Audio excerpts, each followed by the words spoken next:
Hello दोस्तों, एक बार फिर से स्वागत है आपका मेरे यूट्यूब चैनल में जिसका नाम है मैथ्स विद नीरज भैया। तो आपको पता है पिछले कुछ दिनों से हम यूकेपीएससी स्कूल लेक्चरर की सीरीज़ करा रहे हैं, जिस पे मैंने आपको एक न्यूमेरिकल एनालिसिस की बहुत अच्छी सीरीज़ करवाई है और एक कैलकुलस ऑफ वेरिएशन की सीरीज़ भी कराई है। ठीक है। और पहले मैंने आपको प्रैक्टिस सेट भी कराए थे। तो बहुत टाइम से प्रैक्टिस सेट नहीं हुआ था, तो कुछ बच्चों ने कहा है कि भैया प्रैक्टिस सेट कराओ, तो मैंने प्रैक्टिस सेट लेके आया हूँ। लेकिन ये प्रैक्टिस सेट नहीं, ओके, एक पेपर है AMRS का जो एग्ज़ाम हुआ था अभी पिछले संडे 22 सितंबर या 23 सितंबर, सॉरी 22 मार्च या 23 मार्च को। तो मैं इस पेपर को लेके आया हूँ। ठीक है। पेपर सॉल्व कराने का मतलब यह है कि आपकी प्रैक्टिस होगी, इस तरह के क्वेश्चन एग्जाम में आ सकते हैं आपके लेक्चर में भी। और काफ़ी अच्छा पेपर था, इजी पेपर था। ठीक है, आप लोग कर सकते हैं इसका सवाल इजीली। ठीक है, तो बढ़ते हैं क्वेश्चन नंबर फर्स्ट की तरफ। ठीक है, क्वेश्चन नंबर फर्स्ट क्या कह रहा है, एरिया ऑफ बाउंडेड रीजन निकालना है आपको। कर्व दे रखा है y equals to sine x और y equals to cos x between the curve x equals to 0 and पाई/2। मतलब आपको लिमिट दे रहा है कि x की वैल्यू 0 से लेकर पाई/2 में आपको एरिया ऑफ बाउंडेड रीजन निकालना है। तो सबसे पहले आपको ग्राफ बनाना आना चाहिए। ठीक है, y equals to sine X का ग्राफ 0 से लेकर पाई/2 में इस तरह से बनता है, आपने पढ़ा होगा। ठीक है, क्लास 12th में। ठीक है, और y equals to cos X का जो ग्राफ आता है कुछ इस तरह से आता है। ठीक है, ऐसे करके। ठीक है, फिर नीचे जाता है। ठीक है, पढ़ा होगा आपने। ठीक है, तो इस तरह से आता है यहाँ से भी। ठीक है, तो जो इनका जो बाउंडेड रीजन है दोनों कर्व का, ये निकालना है। आप ध्यान रखना कि पाई/4 पे दोनों इंटरसेक्ट करते हैं। आपको पता है साइन और कॉस एक्स की वैल्यू जो पाई/4 में होती है इक्वल होती है 1/√2 में। तो कॉस इस पर ये पाई/4 पे इंटरसेक्ट करेगा। तो जो एरिया बाउंड बन रहा है दोनों रीजन का, जो आपको एरिया चाहिए, एक तो ये बन रहा है और एक ये रीजन बन रहा है। ठीक है, दोनों कर्व का 0 से लेकर पाई/2 के बीच में। तो देखो एरिया बाउंडेड रीजन हम करेंगे क्या, हम करेंगे 0 से लेकर पाई/4। तो एरिया बाउंडेड रीजन जो बनेगा आपका, देखना, area of bounded reason, area bounded reason जो बनेगा आपका 0 से लेके पाई/4। ठीक है, कॉस एक्स पहले ऊपर है ना, तो 0 से लेके पाई/4 में कॉस एक्स का इंटीग्रेशन करेंगे और उसे माइनस कर देंगे साइन एक्स के साथ। ठीक है, तो स्ट्रिप बनाने की जरूरत वैसे इसमें पड़ेगी नहीं, आपने पढ़ा है क्लास 12th में। ठीक है, तो आउटर बाउंड्री कॉस एक्स के ऊपर है, तो कॉस एक्स पे हम साइन एक्स का एरिया को माइनस कर देंगे, तो पहला रीजन आ जाएगा। फिर प्लस आगे बढ़ेंगे, पाई/4 से पाई/2 की तरफ जाएंगे। पाई/4 से ये dx आएगा यहाँ पे। ठीक है, पाई/4 से पाई/2, और इस बार साइन एक्स कॉस एक्स से बड़ा है, तो साइन एक्स माइनस क्या कर देंगे, कॉस एक्स कर देंगे। ठीक है, तो ये आपको इंट्रीगल तो पता ही होगा। थोड़ा रीजन ये स्ट्रेट लाइन ना होकर थोड़ा सा कर्व की तरह जाएगा। ठीक है, कोई बात नहीं। ठीक है, मेन बात है कंसेप्ट समझिए आप। ठीक है, तो ये रीज़न आपको दो रीज़न ऐड करने पड़ेंगे। तो कॉस एक्स का इंटीग्रेशन आपको पता है क्या होता है, साइन एक्स होता है, और साइन एक्स का क्या होता है, माइनस कॉस एक्स। तो माइनस माइनस प्लस का कॉस एक्स हो जाएगा, 0 से पाई/4 लिमिट जाएगी। ठीक है, पाई/4, फिर प्लस ये पाई/4 है। ठीक है, फिर प्लस यहाँ से क्या आएगा, कॉस एक्स, साइन एक्स का इंटीग्रल माइनस कॉस एक्स होता है, कॉस एक्स का साइन एक्स होता है, लिमिट जाएगी पाई/4 से पाई/2। ठीक है, सिंपल सवाल है लेकिन अच्छा सवाल है, एग्जाम पॉइंट ऑफ व्यू से इंपॉर्टेंट है। ठीक है, इसका upper limit minus lower limit करेंगे, एक्स के बदले अपर लिमिट पुट करेंगे, तो 1/√2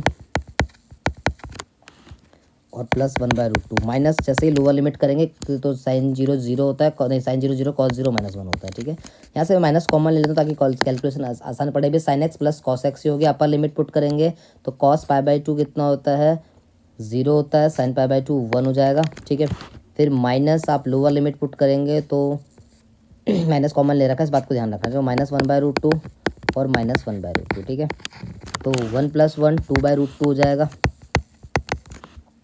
-1 और ये माइनस माइनस प्लस 2/√2 हो जाएगा, माइनस से अंदर जाएगा तो 2/√2 हो जाएगा, पॉजिटिव हो जाएगा। तो यहाँ से 2 से √2 को डिवाइड करेंगे तो √2 बचेगा, और यहाँ से 2 से √2 को रेशलाइज करके जो भी आएगा √2 बचेगा, तो √2 प्लस 2 हो जाएगा, -1 और -1 -2 हो जाएगा। यहाँ से फ्रेंड 2 कॉमन ले लेते हैं तो अंदर कितना बचेगा, √2 -1। तो ऑप्शन नंबर जो आएगा इसका डी आंसर आ जाएगा। ठीक है, बढ़ते हैं नेक्स्ट क्वेश्चन की तरफ, क्वेश्चन नंबर सेकंड। ठीक है, the general solution of differential equation है, आपको डिफरेंशियल इक्वेशन दे रखी है, cot x dy/dx plus y equals to 3x² cot x plus x3। ठीक है, पहले हम इसे स्टैंडर्ड फॉर्म में लेके आएंगे, dy/dx plus py equals to q, integral factor वाली फॉर्म, ये आपने क्लास 12th में करी होगी, इंपॉर्टेंट होती है। ठीक है, dy/dx y/cot x, जिसको हम 10x लिख सकते हैं। ठीक है, इजिकल्स टू 3x² और प्लस x³ 10x हो जाएगा। ठीक है, तो हम इसका इंटीग्रल फैक्टर निकालेंगे, तो इसका जो इंटीग्रल फैक्टर आएगा वो कितना आएगा, e⁻ 10x आएगा, और e⁻ जो 10x का इंटीग्रल होता है वो क्या होता है, log sec x होता है, ठीक है। तो इसे log कट जाएगा तो रिजल्ट जो बचेगा आपका sec x इंटीग्रल फैक्टर आएगा, ठीक है। तो जो उसका सॉल्यूशन आएगा y into integral factor equals to integral factor into Q D X plus का सी। तो इंटीग्रल फैक्टर sec x है इक्वल्स टू sec x, और q की जो वैल्यू है वो कितनी है, ये है 3x² plus x cube 10x, ठीक है। तो यहाँ से sec dx भी आएगा प्लस सी भी आता है, ठीक है। तो यहाँ से sec x को अंडर डाल देते हैं, 3x² sec x plus dx plus x cube sec x 10x, ठीक है। तो अब इसमें हम एक चालाकी करेंगे, दोनों में से एक का इंटीग्रल कर देंगे, ठीक है। क्योंकि इसका जो इंटीग्रेशन होता है वो ये होता है, मतलब आइलेट का जो फॉर्म लगेंगे sec x का sec x 10x होता है ना, आइलेट लगा देंगे और सवाल बन जाएगा आपका, ठीक है जल्दी। तो हम इसका बिल्कुल इंटीग्रेशन नहीं करेंगे sec x dx होगा, इस पर आइलेट लगाएंगे तो एक्स क्यूब होगा, integral of sec x 10x का क्या होता है, sec x होता है, फिर माइनस डिफरेंशिएशन ऑफ आइलेट तो आपको पता ही होगा, फर्स्ट सेकेंड वाला एक्स क्यूब का डेरिवेटिव करेंगे 3x² और ये sec x dx हो जाएगा, ठीक है। sec x 10x का इंटीग्रल sec x होगा, ठीक है। इसलिए मैंने इसका इंटीग्रेशन नहीं किया था, मुझे साफ दिख रहा था कि ये चीज़ इसमें आ जाएगी, ठीक है। तो इससे ये कैंसिल हो जाएगा तो प्लस का सी भी आएगा, ठीक है। तो y into sec x equals to ये बचेगा x cube sec x plus c, ठीक है। अब देखते हैं कौन सा ऑप्शन ऐसा आ रहा है, ठीक है। इसने आगे सॉल्व भी नहीं किया, sec x से डिवाइड भी कर सकते हैं, ऑप्शन नंबर बी जो हो जाएगा इसका आंसर हो जाएगा, ठीक है। तो ये इसका आंसर होगा, ठीक है। तो बढ़ते हैं नेक्स्ट क्वेश्चन की तरफ, नेक्स्ट पढ़ेंगे क्वेश्चन नंबर 3 काफ़ी इंपॉर्टेंट क्वेश्चन है ये, बहुत बार एग्जामों में आपको देखने को मिलेगा इस तरह का क्वेश्चन, ठीक है। मैंने बहुत एग्जामों में देखा है इस क्वेश्चन को, ठीक है। ये एग्जामों में आता है, ठीक है। तो क्वेश्चन क्या कह रहा है, अब वेक्टर मेक्स या लाइन बोलेगा अल्फा बीटा गामा तीनों एक्सेस से एंगल बना रही है, ठीक है। तो इसकी वैल्यू बोल रही है sign square alpha plus sine square beta plus sine square gamma की वैल्यू क्या होगी, ठीक है। तो आपको पता है किसी भी लाइन की जो डायरेक्शन कोसाइन होता है एक्स एक्सिस के अंदर, अगर अल्फा एंगल बनाती है तो एल की वैल्यू कॉस अल्फा होती है, एम की वैल्यू कॉस बीटा होती है और एन की वैल्यू क्या होती है, कॉस गामा, ठीक है। और इनके डायरेक्शन कोसाइन के बीच में आपको पता है रिलेशन क्या होता है, L square plus M square plus N square, इसकी वैल्यू 1 होती है। एल की वैल्यू कॉस अल्फा है तो कॉस स्क्वायर अल्फा हो जाएगा, एम की वैल्यू कॉस बीटा है तो कॉस स्क्वायर बीटा होता है, एन की वैल्यू कॉस गामा है तो cos square gamma is equals to 1 हो जाएगा, ठीक है। अब आंसर देखो साइन की फॉर्म में, कॉस स्क्वायर अल्फा को आप साइन की टर्म में चेंज कर सकते हैं, 1 minus sine square alpha, 1 minus sine square beta और 1 minus sine square gamma, that's it equals to 1। तो 1 से 1 कैंसिल हो जाएगा, साइन स्क्वायर अल्फा उसको राइट हैंड साइड डालो तो sine square alpha plus sine square beta plus sine square gamma की जो वैल्यू हो जाएगी 1 + 1 2 हो जाएगी, ठीक है। बाकी सब चीज़ को मैं राइट हैंड साइड लेंगे नेगेटिव वाले को, तो ऑप्शन नंबर बी सी हो जाएगा इसका आंसर। ये सवाल फ्रेंड्स बहुत एग्जाम में आपको देखने को मिलेगा, तो इसका तो हम जैसे कि इसका डायरेक्ट रिजल्ट याद कर लो, इक्वल्स टू 2 होता है, ठीक है। अभी जो यूकेपीएससी का एग्जाम होता है ये उसमें भी आया था ये, और भी एग्जामों में देखा गया है, तो ये पैट क्वेश्चन एग्जाम होगा तो आ जाता है बहुत एग्जाम में, ठीक है। क्वेश्चन नंबर 4 कहते हैं the inverse of skew symmetric matrix of odd order, ठीक है। Odd order skew symmetric matrices का इन्वर्स क्या होता है, इनमें से एक ऑप्शन होगा। मैं आपको बता दूं, अगर किसी में स्क्यू सिमेट्रिक मैट्रिसेस का ऑड ऑर्डर होता है तो ऑड ऑर्डर की स्क्यू सिमेट्रिक मैट्रिसेस का आपको पता है डिटर्मिनेंट क्या होता है, 0 होता है। और किसी मैट्रिसेस का अगर डिटर्मिनेंट इज 0 तो इन्वर्स कैसे एग्जिस्ट कर जाएगा, तो आंसर क्या आएगा, डज नॉट एग्जिस्ट, क्योंकि इन्वर्स क्या होता है, adjoint of A upon determinant of A, तो इन्वर्स एग्जिस्ट नहीं करता कभी भी ऑड ऑर्डर की स्क्यू सिमेट्रिक मैट्रिक्स होती है, ठीक है।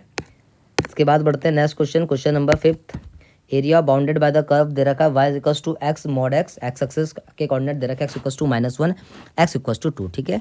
तो सबसे पहले मॉड x को हम खोलते हैं, तो अगर x पॉजिटिव आएगा तो रिजल्ट एक्स स्क्वायर हो जाएगा, और x अगर नेगेटिव होगा तो रिजल्ट क्या आएगा, माइनस का एक्स स्क्वायर, है ना।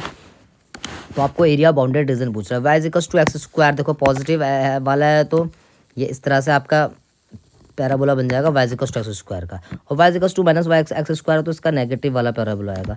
तो इनके द्वारा जो बाउंडेड रीजन है वो क्या बनेगा, x इक्वल्स टू -2 वाली लाइन इस तरह से होगी, ठीक है, ऐसे कट करेगी, और x इक्वल्स टू +2 वाली लाइन ये होगी, ठीक है। तो दोनों सिमेट्रिक फिगर बनेगी, तो हम कुछ नहीं करेंगे, हम 0 से लेकर 2 इंटीग्रल कर देंगे, ठीक है। 0 है ये 2, x इक्वल्स टू 2 है, तो 0 से लेकर 2 एक्स स्क्वायर dx कर देंगे, 2 से मल्टीप्लाई करेंगे, क्योंकि दोनों का जो एरिया होगा, ये थोड़ा सा फिगर अच्छा नहीं बना है इसका, लेकिन एरिया जो बनेगा सिमेट्रिक बनेगा, और इसका इंटीग्रल कर देंगे, ठीक है। तो 2x² का इंटीग्रेशन क्या होगा, x³/3, 0 से लेकर 2 upper limit minus lower limit करोगे तो 2 का क्यूब 8/3 होगा, तो कुल मिला के आंसर 16/3 होगा। Without wasting of time answer आपका आ जाएगा। ठीक है, थोड़ा ये फिगर इस तरह से अच्छे से नहीं बनी। ठीक है, तो फिगर ये इस तरह से बनेगी, y=x² पॉजिटिव वाला पैराबोला, y=−x² वाला नेगेटिव वाला पैराबोला। ठीक है, इस रीज़न से तो मुझे मतलब है नहीं। ठीक है, क्यों x=0 से लेकर 2 का रीज़न पूछ रहा है, तो एक रीज़न ये बनेगा और -2 वाला रीज़न ये बनेगा, तो दोनों सिमेट्रिक बनते हैं रीज़न। तो आंसर जो आएगा आपका 2 से मल्टीप्लाई कराती है, एरिया ऑफ बाउंडेड रीजन निकाल दिया। ठीक है, नेक्स्ट क्वेश्चन नंबर 6 है, नंबर ऑफ कॉमन टेंजेंट निकालनी है ऑफ 2 सर्कल की। ठीक है, ये नंबर ऑफ कॉमन टेंजेंट ना एग्जाम के लिए बहुत इंपॉर्टेंट क्वेश्चन है। या एग्जाम आपका एक पे क्वेश्चन आपको यूकेपीएससी लेक्चरर में भी मिल सकता है। ठीक है, तो सबसे पहले इसके लिए सेंटर निकालेंगे दोनों का। ठीक है, नंबर ऑफ कॉमन टेंजेंट निकालने के लिए सेंटर निकालते हैं। ठीक है, तो सेंटर निकालते हैं क्या, देखो एक्स और जो वाई का कोफिशिएंट है उसे 2 से डिवाइड करेंगे और साइन चेंज कर देंगे। तो इसका जो पहली लाइन का सेंटर आएगा 1,2 आएगा। ठीक है, और रेडियस भी निकालनी पड़ेगी, तो C1 आपका 1,2 आया, और रेडियस क्या होता है g² + f² + c होता है। ठीक है, g² + f² - c होता है, आपने पढ़ा होगा। तो R1 जो आपका आएगा 1 + 4 - 1, तो R1 की जो वैल्यू आ गई वो 2 आ गई। ठीक है, अब आप सेकेंड सर्कल का सेंटर निकालेंगे तो इसको 2 से डिवाइड करेंगे, -1 आएगा। ठीक है, -1 मतलब उसका माइनस साइन चेंज कर देंगे तो 1 आएगा, और इसे 2 से डिवाइड करेंगे 3 और माइनस साइन से मल्टीप्लाई कर देंगे -3। सेंटर निकालना आपको आता होगा, आई होप सो। R2 जो आएगा 1 + 3 का स्क्वायर 9 और -1, तो R2 की वैल्यू 3 आ गई। ठीक है, अब आप C1 और C2 का डिस्टेंस निकालेंगे। ठीक है, जब नंबर ऑफ टेंजेंट निकालने की बात करेगा। ठीक है, तो C1 और C2 का जो डिस्टेंस आ रहा है वो कितना आएगा, C1 C2 का जो डिस्टेंस आएगा, डिस्टेंस फॉर्मूले से √y2 - y1 का स्क्वायर मतलब x2 - x1 का स्क्वायर मतलब 1 - 1 0 का स्क्वायर प्लस -3 और -2 का स्क्वायर, तो कुल मिला के ये आपका रिजल्ट बचेगा 25, क्योंकि 1 - 1 0, 3 और 2 5 का स्क्वायर 25 5 बचेगा। तो यहाँ से आपको क्या दिख रहा है कि R1 + R2 का जो सम है वो C1 × C2 के मतलब C1 और C2 के डिस्टेंस के बराबर आ रहा है। तो नंबर ऑफ टेंजेंट कितनी आएगी, 3 आएगी। ये नंबर ऑफ टेंजेंट का ना बहुत इंपॉर्टेंट है, ये एग्जाम में आता है। ठीक है, तो इसके और भी फॉर्मूले होते हैं। अगर 4 टेंजेंट आएंगी, अगर 4 टेंजेंट आएगी तो जो C1 C2 का जो डिस्टेंस है वो हमेशा मॉडुलस, जो डिस्टेंस का मॉडुलस होगा वो R1 + R2 के बराबर होता है। ठीक है, और अगर 2 टेंजेंट आएंगी, 3 टेंजेंट वाला तो मैंने आपको बता दिया। ठीक है, और अगर 2 टेंजेंट आएंगी तो 2 टेंजेंट का होता है मॉड ऑफ R1 - R2 का जो डिस्टेंस होता है वो लेस देन होता है C1 C2 का डिस्टेंस से, और लेस देन होता है R1 + R2 का सम। ठीक है, सम होता है सेकंड केस में सेकंड होता है। अगर ये कंडीशन लाई कर रही है तो 2 टेंजेंट होंगे। ठीक है, और ठीक है, ये 2 टेंजेंट का केस था। ठीक है, इसी प्रकार से 1 टेंजेंट में क्या होता है कि C1 C2 का जो डिस्टेंस होता है, 1 टेंजेंट कब आती है, 1 टेंजेंट कब आती है, जब C1 C2 का जो डिस्टेंस होता है वो इक्वल होता है मॉडुलस ऑफ R1 - R2 के डिस्टेंस से। ठीक है, तब जो है आपकी 1 टेंजेंट आती है। ठीक है, तो इस रिजल्ट को आपको याद रखने है। टेंजेंट एक 0 टेंजेंट भी होता है। ठीक है, 0 टेंजेंट कब आती है, 0 टेंजेंट आती है जब C1 C2 का जो मॉड होता है वो लेस देन आ जाए मॉड ऑफ R1 - R2 के। ठीक है, तो एक भी टेंजेंट नहीं बनेगी। तो ये टेंजेंट वाला क्वेश्चन यूकेपीएससी लेक्चरर के लिए भी इंपॉर्टेंट है, तो आप इसको याद रख लिए। ठीक है, इसको आप स्क्रीनशॉट ले लीजिए, जो भी करना है इसे लिख लीजिए पहले तो नोट्स बना के, तो काम आएगा। ठीक है, नेक्स्ट क्वेश्चन है, क्वेश्चन नंबर 7 है। AMRS के पेपर में आ रखा, लेकिन इनवर्स ट्रिग्नोमेट्री लेक्चरर के पेपर में नहीं है, लेकिन चलो फिर भी कर लेते हैं। ये tan−1 + tan−2 + tan−3 है। tan−1 की तो वैल्यू आपको π/4 होती है। आपको tan−x + y का फॉर्मूला आता होगा, tan−1 x + y/1 - xy, लेकिन इस पर आपको याद रखनी है 2 × 6 हो गया। जब भी एक्स वाई का प्रोडक्ट 1 के बराबर होता है, देखो जब एक्स वाई का प्रोडक्ट लेस देन 1 होता है तो फॉर्मूला क्या होता है, tan−1x + tan−1y का सिंपल फॉर्मूला जाता है। लेकिन जब भी एक्स वाई की जो वैल्यू 1 से बड़ी होती है ना, तो फॉर्मूला क्या आता है, pi plus tan−1x + y/1 - xy। तो इस केस में ये बड़ा है एक्स वाई। ठीक है, 2 × 6 1 से बड़ा है। ठीक है, लेस देन 1 हो तो डायरेक्ट सिर्फ यही यूज़ होता है, पाई ऐड नहीं होता। ठीक है, तो उसे पाई ऐड करना पड़ेगा आपको, π/4 + पाई। ठीक है, फिर प्लस tan−1, इसको सॉल्व कर देंगे। ठीक है, मतलब ये चीज़ डायरेक्ट नहीं आएगी, पहले पाई ऐड होगा। ठीक है, तो 5 और -1 पढ़ा होगा या आपने, -5 हो जाएगा। सॉल्व करके रिजल्ट -1 बचेगा, तो π/4 + पाई -π/4। ठीक है, इस चीज़ को याद रखना, अदरवाइज इसका आंसर नहीं आ पाएगा। ठीक है, एक्स वाई का जो अगर प्रोडक्ट 1 से बड़ा आता है तो फिर pi plus tan−1x + tan−1x + y - 1 - xy का फॉर्मूला लगता है। ठीक है, खैर बहरहाल ये सॉरी NDA कह रहा था मैं, ये लेक्चरर के एग्जाम में तो नहीं आएगा। ठीक है, बढ़ते हैं नेक्स्ट क्वेश्चन की तरफ। क्वेश्चन नंबर 8 है, बहुत अच्छा क्वेश्चन है, ये भी बहुत इंपॉर्टेंट क्वेश्चन। देखो 36 games were played in cricket tournament. एक क्रिकेट टूर्नामेंट पे 36 प्लेयर गेम खेले गए with each team played once against, मतलब एक टीम दूसरी टीम के साथ मैच खेली है। तो कह रहा टोटल नंबर ऑफ टीम्स कितनी पार्टिसिपेट करेगी, ठीक है। एक मैच खेलने के लिए 2 लोगों की जरूरत पड़ती है, ठीक है। तो उसने सीधा सीधा NC2 की वैल्यू कितनी दे रखी है आपको, 36 दे रखी है। आप हिट एंड ट्रायल लगा सकते हैं, जिस ऑप्शन को सॉल्व करके 36 आंसर है वही आंसर होगा। तो n के पहले 9 रख दो, पहले ऑप्शन को चेक करो, 9C2 कितना होगा, 9 फैक्टोरियल, 9 में से 2 जाएगा 7 फैक्टोरियल। तो इसे सॉल्व करोगे तो 9 इंटू 8 और 7 फैक्टोरियल से 7 फैक्टोरियल कैंसिल हो जाएगा, 2 से 4 टाइम्स कट जाएगा, ठीक है। तो पहले ऑप्शन से लकीली हमारा आंसर आ गया, तो बस हम बच गए कैलकुलेशन से, ठीक है। तो ऑप्शन नंबर ए इसका आंसर होगा। नेक्स्ट बढ़ते हैं क्वेश्चन नंबर 9 की तरफ। ये कह रहा है इन LPP linear programming problem, LPP का है, बाउंडेड फिजिबल रीजन है, उसका रीजन जो है फिजिबल है, A B C आपको D 4 कोऑर्डिनेट दे रखे, मिनिमम वैल्यू ऑब्जेक्टिव फंक्शन जो है z = ax + y है, ये अकर्स करती है पॉइंट B और C। हमारा काम बन गया, सिंपल सवाल है कि B और C पे मिनिमम वैल्यू अकर कर रही है, हमें बाकी किसी पॉइंट से मतलब ही नहीं है फिर, ठीक है। तो z मिनिमम एक तो किस पे बन रहा है, B पॉइंट पे, तो z आपको दे रखा है ax + by। तो B पॉइंट आप इसे अप्लाई करेंगे 15,0, तो x के बदले 15 और ये 0 हो जाएगा, तो 15 एक बचेगा। और दूसरे केस में आपका z मिनिमम कब बचेगा, C पॉइंट में 30 0,30 है, तो z मिनिमम कितना हो जाएगा यहाँ से, ax + by में रखेंगे तो आपका 30 y हो जाएगा। तो दोनों वैल्यू एक दूसरे के इक्वल होगी, 15 = 30 y के बराबर होगा, तो 15 2 30 y नहीं 30 b होगा ये, ठीक है, 30 b होगा। तो a की जो वैल्यू आएगी वो कितना आएगी, 2b आएगी। तो ऑप्शन नंबर जो b है वो इसका आंसर हो जाएगा, ठीक है। तो = 2b, ठीक है। इसके बाद देखेंगे क्वेश्चन नंबर 10। क्वेश्चन नंबर 10 कह रहा है आपको रेशो निकालना है विच अ पॉइंट, P पॉइंट जो है A और AB वाली लाइन को डिवाइड कर रहा है, आपको रेशो बताना है क्या आएगा, ठीक है। तो ये आपका A पॉइंट है, ये B पॉइंट है, A दे रखा आपका 3, -4, B दे रखा -2,5, ठीक है।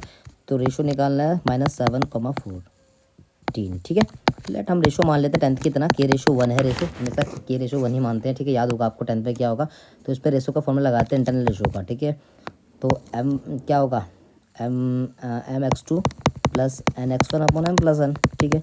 x से काम बन जाएगा, मुझे k चाहिए, ठीक है, y की जरूरत भी नहीं पड़ेगी। तो x की वैल्यू आपको -7 दे रखी है, m k है इंटू -2 + n x1 n1 है, x1 की वैल्यू 3 है अपॉन k+1, ठीक है। तो -7 = -2k + 3 अपॉन k+1 आ जाएगा। तो यहाँ से आप k निकालो, -7k -7 = -2k + 3, तो यहाँ से ये रिजल्ट कितना आ जाएगा, -5k = 10, k की वैल्यू -2 आ गई। तो रेशो जो हमने माना था K/1 माना था, तो रेशो कितना आएगा, -2/1, ठीक है। अब ध्यान देना है कि नेगेटिव रेशो आया है ना, -2/1, ठीक है। तो इसलिए रिजल्ट जो आएगा आपका एक्सटर्नली आएगा, जो रेशो कट करेगा एक्सटर्नली आएगा, क्योंकि जो -2/1 है ना, हमने P को अंदर ले रखा पॉइंट को, ठीक है। जैसे ही हम इसे पॉजिटिव करेंगे ना, तो जो पॉइंट P होगा वो बाहर की तरफ चल जाएगा। इस बात को याद रखना, आप कुछ मत याद रखो, बस आपको जब भी ऐसा सवाल मिलेगा इंटरनल और एक्सटर्नल रेशो का ना, आप इंटरनली लेकर ही चलो, इंटरनल रेशो का ही फॉर्मूला लगाओ। अगर आपका रेशो नेगेटिव आ गया ना, अगर रेशो नेगेटिव आया तो बस उससे आप चुपके से एक्सटर्नली लगाकर चुपके से साइड निकल जाना, ठीक है। बाकी मैंने आपको सब समझा दिया कि नेगेटिव को पॉजिटिव करेंगे तो P पॉइंट जो है बाहर की तरफ चल जाएगा, इसलिए एक्सटर्नली डिवाइड करेगा 2/1 पे, ठीक है। गलती से इंटरनली डिवाइड मत कर देना, क्योंकि नेगेटिव आया इसलिए एक्सटर्नली यूज़ किया, ठीक है। नेक्स्ट बढ़ेंगे क्वेश्चन नंबर 11 की तरफ। ये कह रहा है the differential equation of family of curve दे रखी है आपको, x = 80² and y = 280, where t is a parameter and a is being arbitrary constant. a जो है आपका आर्बिट्री कांस्टेंट है, ठीक है। तो x की वैल्यू 80² दे रखी, y की वैल्यू 280 दे रखी। तो हमने इसका डेरिवेटिव किया with respect to t, dx/dt, ठीक है। तो क्या हो गया, 280। देखिए काफ़ी अच्छा सवाल है, ऐसा क्वेश्चन में बहुत कम एग्जामों में मिलेगा कि जो पैरामेट्रिक फॉर्म में आपको डिफरेंशियल इक्वेशन दे रखी हो, ठीक है। y = क्या हो जाएगा, 2a। तो यहाँ से हम dy/dx निकाल देते हैं, dy/dt सेकंड से फर्स्ट को डिवाइड कर देते हैं, तो कितना आएगा ये, सॉरी ये 2a बचेगा ना, तो 2a/280, ठीक है। 2a से 2a कट जाएगा, पैरामीटर साइड हो गया। dy/dx की वैल्यू कितनी आ गई, 1/t आ गई, ठीक है। तो अब आपके पास इक्वेशन तो है ही, x = 80² और y = 280, ठीक है। तो मैं क्या कर रहा हूँ, सेकंड से फर्स्ट को डिवाइड कर रहा हूँ, ठीक है। तो 280 अपॉन क्या बचेगा, 80², ठीक है, 80²। तो a से a कट जाएगा, t से t कट जाएगा, तो y अपॉन एक्स की वैल्यू क्या आ गई, 2/t आ गई। ठीक है, तो यहाँ से हम 1/t की वैल्यू निकाल सकते हैं y/2x, तो dy/dx आ गया और मैंने 1/t की वैल्यू निकाल दी, पैरामीटर साइड कर दिया। ठीक है, तो y/2x आ गया। ठीक है, dy/dx की वैल्यू, तो जो आपकी इक्वेशन आ जाएगी यहाँ से 2x dy/dx minus y equals to 0। तो ऐसा ऑप्शन पहला है, तो पहला ऑप्शन ही आपका आंसर सही होगा। काफ़ी अच्छा क्वेश्चन है, ऐसा क्वेश्चन बहुत कम मिलते हैं, पैरामेट्रिक फॉर्म में डिफरेंशियल इक्वेशन दियो। ठीक है, तो इसको प्रिपेयर करें, अच्छा क्वेश्चन था। ठीक है, नेक्स्ट बढ़ता है क्वेश्चन नंबर 12 की तरह। The right circular cylinder of maximum volume that can be inscribe in a sphere of radius √3।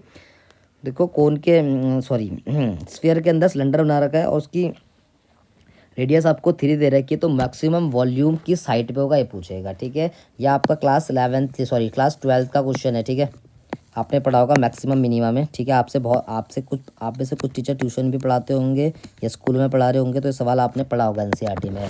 ठीक है, तो इसका आपको डायरेक्ट रिजल्ट याद रखना है। अगर स्फीयर के अंदर सिलेंडर है, अगर आपको उसका मैक्सिमम वॉल्यूम चाहिए, तो हाइट की जो वैल्यू होती है वो कितनी होती है, 2r/√3 होती है। ठीक है, तो h इजिकल्स टू रेडियस आपको दे रखी है, कितनी है, √3 है, तो √3, तो मैक्सिमम वॉल्यूम के लिए जो हाइट चाहिए होगी वो कितनी होगी, 2 चाहिए होगी। ठीक है, ऐसा ही एक स्फीयर के अंदर भी होता था, आपको याद होगा, स्फीयर के अंदर अब कोन होता था।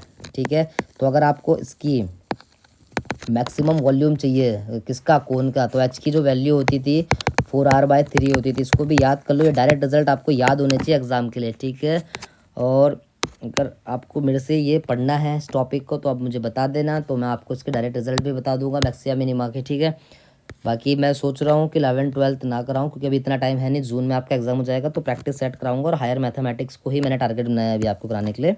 तो आपको हायर मैथमेटिक्स तो टॉपिक वाइज कराऊंगा, बाकी जो 11th-12th के जो वीडियो हैं वो आपको प्रैक्टिस सेट में ऐसे बताता रहूँगा। ठीक है, लेकिन ये काफ़ी अच्छा कंसेप्ट है, इसको डायरेक्ट रिजल्ट याद रखें, इतनी बड़ी कैलकुलेशन करने से बच जाओगे आप। ठीक है, इसके बाद देखते हैं क्वेश्चन नंबर 13 है। The area of triangle whose adjacent sides, area of triangle निकालनी है जिसकी एडजेसेंट साइड आपको दे रखी है।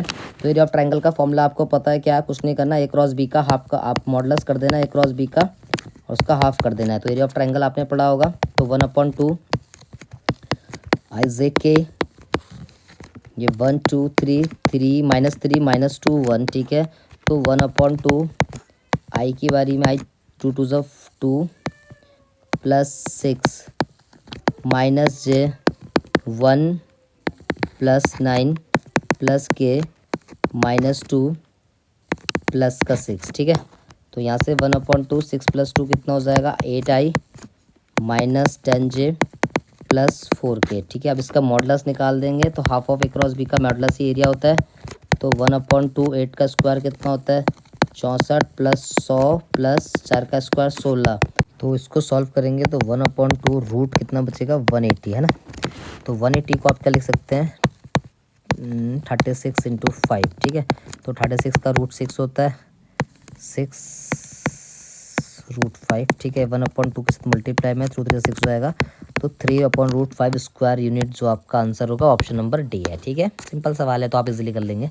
ठीक है, नेक्स्ट क्वेश्चन देखेंगे, क्वेश्चन नंबर 14, जो काफ़ी अच्छा खूबसूरत सवाल है। ठीक है, mod of x + 1 plus mod of x - 2 plus mod of x - 3 equals to alpha दे रखा, हैज़ ओनली 1 रूट। इसका देखो सिर्फ एक रूट है। ठीक है, इसकी आप एक शॉर्ट ट्रिक्स याद रखना। ठीक है, जब भी ऐसे आपको रिजल्ट दिया हो उसके सिर्फ उसके ओनली 1 रूट हो, तो आपको जो इसकी अल्फ़ा की जो वैल्यू निकालनी है ना, इनकी जो क्रिटिकल वैल्यू निकालेंगे। सबसे पहले आप इसकी क्रिटिकल वैल्यू निकालेंगे एक्स की, इसकी आएगी -1 2 और 3। अब आप इसको f(x) मान लीजिए। ठीक है, तो f(x) में आप तीनों क्रिटिकल वैल्यूज़ पुट करिए, जो वैल्यू मिनिमम आएगी ना वही वैल्यू क्या होगी, अल्फ़ा की होगी। ऐसा इसलिए आया क्योंकि इसके हैज़ ओनली 1 रूट है। ठीक है, सिर्फ 1 रूट है। ठीक है, मैक्सिमम मिनिमा के प्रिंसिपल से आता है। ठीक है, तो सबसे पहले एक्स के बदले -1 रखेंगे, तो -1 डाल के देखेंगे क्या रिजल्ट आएगा। तो ये 0 3 और ये 1 में से 3 जाएगा प्लस का 2, तो 5 आएगी। f-1 की वैल्यू 5 आई। वैसे ही हम x के बदले 2 रखेंगे, तो x के बदले 2 रखेंगे तो f2 कितना आएगा, 2 + 1 3। ठीक है, फिर प्लस 0 आ जाएगा ये। ठीक है, और ये कितना आएगा 1, तो -1 मतलब सॉल्व करके कितना बच जाएगा रिजल्ट प्लस का 4, ठीक है। और एफ़ के बदले हम 3 रखेंगे, तो 3 रखेंगे तो वैल्यू 4 आ जाएगा, 3 में से 2 जाएगा 1 आएगा 5। तो मिनिमम जो वैल्यू आई वो किस पे आई, F2 पे आई।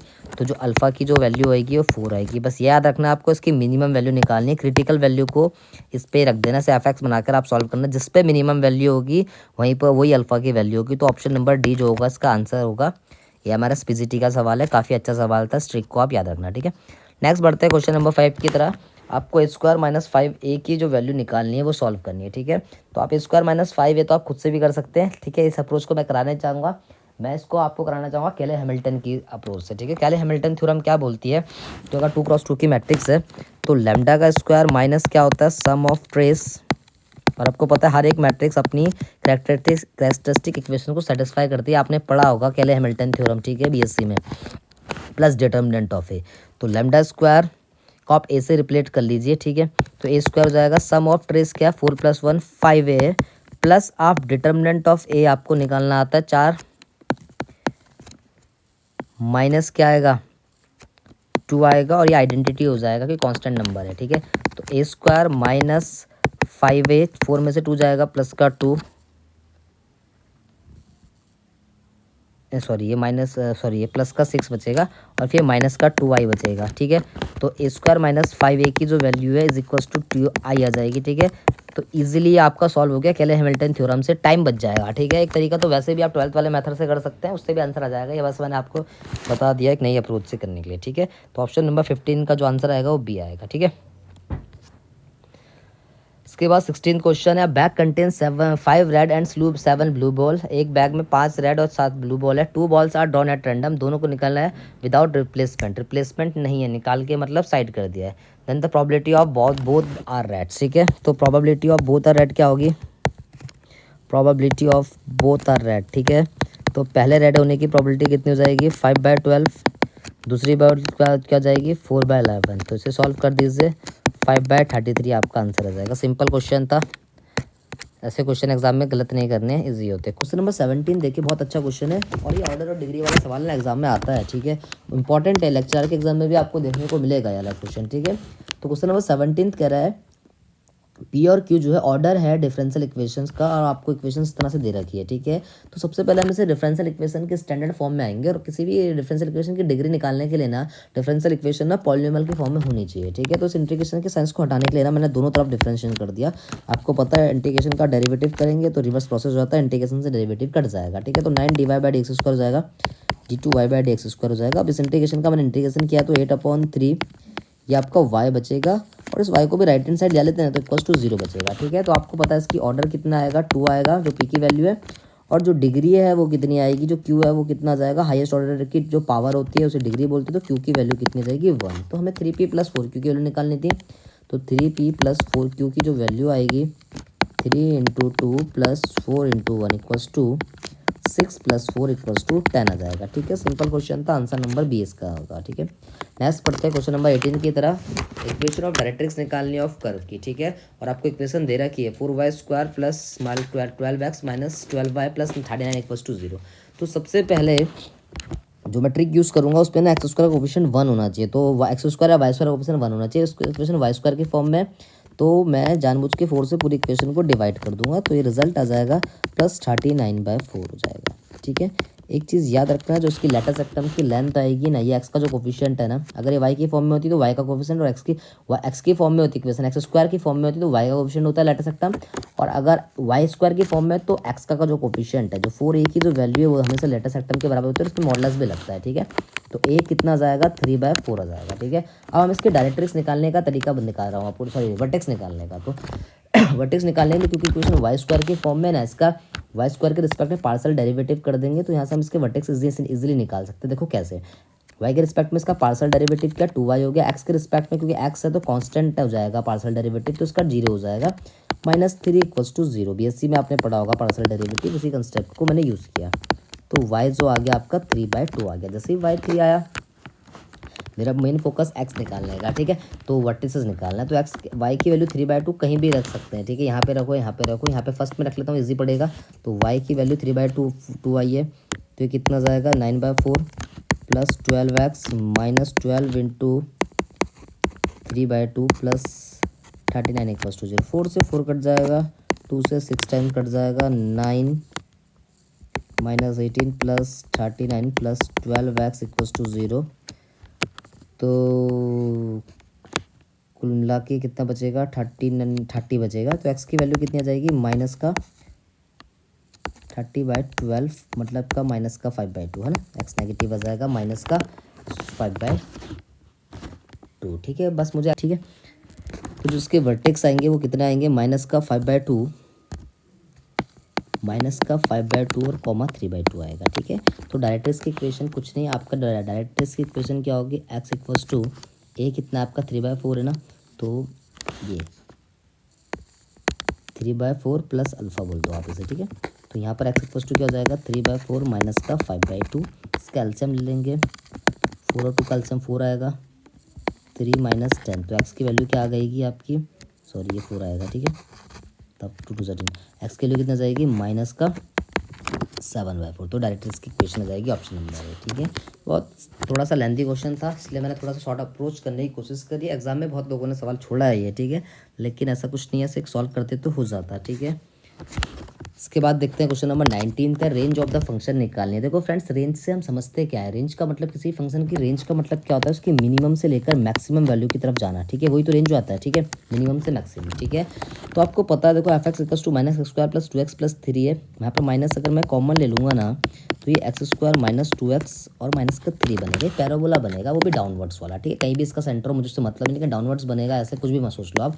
तो जो इसकी मिनिमम वैल्यू आएगी वो माइनस इन्फिनिटी होगी, क्योंकि माइनस इन्फिनिटी तक जाएगा ये। ठीक है ना, तो जो इसकी मिनिमम वैल्यू आएगी वो तो मेरे पास पता है, माइनस इन्फिनिटी। अब मैं इसकी मैक्सिमम वैल्यू अटेंड करने की सोच रहा हूँ। ठीक है, तो मैक्सिमम वैल्यू अटेंड करने के लिए क्या करना पड़ेगा, आप इसमें मैक्सिमम मिनिमा का कंसेप्ट लगा दीजिए। ठीक है, मैक्सिमम का मिनिमा का कंसेप्ट क्या होगा, अब इसका डेरिवेटिव करें तो एफ एक्स का जो डेरिवेटिव होगा F dash X equals to कितना हो जाएगा, माइनस का 2x प्लस 2। क्रिटिकल वैल्यू निकालेंगे, इसको 0 रखेंगे, एक्स की जो वैल्यू आएगी 1 आएगी। ठीक है, तो इसकी क्रिटिकल वैल्यू 1 आई। अब देखते हैं इस पर डबल डेरिवेटिव नेगेटिव है या नहीं है, बिल्कुल है, डबल डेरिवेटिव नेगेटिव आ गया। तो इसकी जो मैक्सिमम वैल्यू आएगी एक्स इक्वल्स टू 1 पे आएगी, तो एक्स के बदले 1 रखेंगे हम। ठीक है, एक्स के बदले हम जैसे ही 1 रखेंगे तो ये -1 प्लस 2 प्लस 3 आ जाएगा, तो 5 में से 1 जाएगा 4। तो देखो मिनिमम वैल्यू माइनस इन्फिनिटी आई, मैक्सिमम से मैक्सिमम वैल्यू इसकी क्या हो सकती है, +4, जब ये 1 की तरफ टेंड कर जाएगा। ठीक है, तो एक्स इक्वल्स टू 1 पे इसकी मैक्सिमम वैल्यू आएगी वो 4 आएगी। तो ऑप्शन नंबर जो बी होगा वो इसका आंसर हो जाएगा। ठीक है, नेक्स्ट बढ़ते हैं क्वेश्चन नंबर 20 की तरफ। ये भी बहुत अच्छा क्वेश्चन है प्रोबेबिलिटी का। ठीक है, ए स्पीक करता है, स्पीक मतलब ट्रूथ बोलता है 75%, और बी जो है 80% ट्रूथ बोलता है। If both agree on the same statement, conditional probability का सवाल है क्योंकि ये इवेंट हो चुका है। If both agree on a statement then the probability that statement is true, क्या प्रोबेबिलिटी होगी कि स्टेटमेंट ट्रू होगी। ठीक है, ए को अगर मैं इवेंट मान लूँ कि बोथ एग्री ऑन स्टेटमेंट, तो आपको प्रोबेबिलिटी निकालनी है स्टेटमेंट, ठीक है, स्टेटमेंट। तो आपको प्रोबेबिलिटी निकालनी की probability that both statement is true. ठीक है, ये इवेंट हो चुका है बोथ एग्री, तो बी जो इवेंट होगा स्टेटमेंट इज ट्रू होगा, तो स्टेटमेंट इज ट्रू। ये तो आपको क्या निकालना है, कंडीशनल प्रोबेबिलिटी का पी बी बाय ए निकालना है, जिसका फॉर्मूला आपको पता है, P B intersection A upon क्या होगा, पी ए होगा। तो पी ए की प्रोबेबिलिटी निकालेंगे बोथ एग्री ऑन स्टेटमेंट। देखो बोथ एग्री स्टेटमेंट कब हो सकते हैं, या तो दोनों सच बोल रहे हो या दोनों क्या बोल रहे हो, झूठ बोल रहे हो। ठीक है, तभी तो एग्री हो पाएंगे अपने स्टेटमेंट में। ठीक है, तो पी ए इवेंट की प्रोबेबिलिटी 75/100 मतलब कि कितना हो जाएगा, ये आपका 75/100 मतलब 3/4, और ये आपका 40% सच बोल रहा है तो 4/5 हो जाएगा, है ना। और ए कॉम्प्लीमेंट 1 माइनस 3/4 मतलब 1/4, बी कॉम्प्लीमेंट मतलब 1/4। तो इसे सॉल्व करेंगे आप, कितना रिजल्ट आ जाएगा, 13/20। ठीक है, अब हमें बी इंटरसेक्शन ए या इंटरसेक्शन बी की प्रोबेबिलिटी चाहिए। इंटरसेक्शन बी का मतलब क्या है, बोथ एग्री भी करे स्टेटमेंट में और स्टेटमेंट जो है वो ट्रू भी हो जाए। तो इसकी वैल्यू क्या होगी, स्टेटमेंट ट्रू होगी तभी तो एग्री, मतलब एग्री भी हो जाएंगे। तो कॉमन पार्ट क्या हो जाएगा, P A into P B. ठीक है, तो P A into P B की मल्टीप्लाई कर दो, सॉल्व करके कितना जाएगा, ये 3/4 इंटू 4/5 मतलब कि 12/20। तो आपको पी बी बाय ए निकालना था, तो जो इसका रिजल्ट आ जाएगा 13/20 12/20। ठीक है, तो सॉल्व कर, सॉरी उल्टा हो जाएगा ना ये, सॉरी पी बी बाई मतलब पी इंटरसेक्शन बी मतलब 12/20 आ रखा, और ये कितना है 13/20। तो सॉल्व करके कितना बच जाएगा आपका 12/13। ठीक है, तो जो ऑप्शन आएगा वो ऑप्शन नंबर बी जो होगा इसका सही आंसर होगा। तो फ्रेंड्स इस पेपर में EMRS जो PGT का एग्ज़ाम होता है लास्ट संडे, उस पर 40 क्वेश्चन थे, तो 20 क्वेश्चन मैंने इस वीडियो में कराने की कोशिश करी है। नेक्स्ट 20 क्वेश्चन आपके नेक्स्ट वीडियो में आएंगे। ठीक है, तो आप इस चैनल को प्लीज़ शेयर सब्सक्राइब और शेयर ज़रूर करिए इस वीडियो को, ये वीडियो काफ़ी अच्छा है। ठीक है, और चैनल को भी सब्सक्राइब कीजिए। आपके फ्रेंड्स जो प्रवक्ता की तैयारी कर रहे हैं, काफ़ी अच्छे लेवल के क्वेश्चंस कराऊंगा मैं आपको इस चैनल में। ठीक है, जैसे numerical analysis, calculus of variation की सीरीज़ चल रही है। ठीक है, इसके बाद हायर मैथमेटिक्स ही कराऊंगा मैं। लोअर जो 11th-12th है उसको आपको मैं ऐसे ही मिक्स प्रॉब्लम में करा दूंगा। ठीक है, तो आप मैं चाहता हूँ कि सब लोगों को ये चैनल का फ़ायदा हो। ठीक है, जो तैयारी कर रहे हैं, तो सब जो आपके जो भी फ्रेंड्स तैयारी कर रहे हैं ना, उसको भी शेयर करिए इस चैनल को। ठीक है, thank you friends. Next video आएगी आपकी EMRS PGT का जो सेकेंड वीडियो है 40 क्वेश्चन तक। ठीक है, 21 से 40। Thank you friends.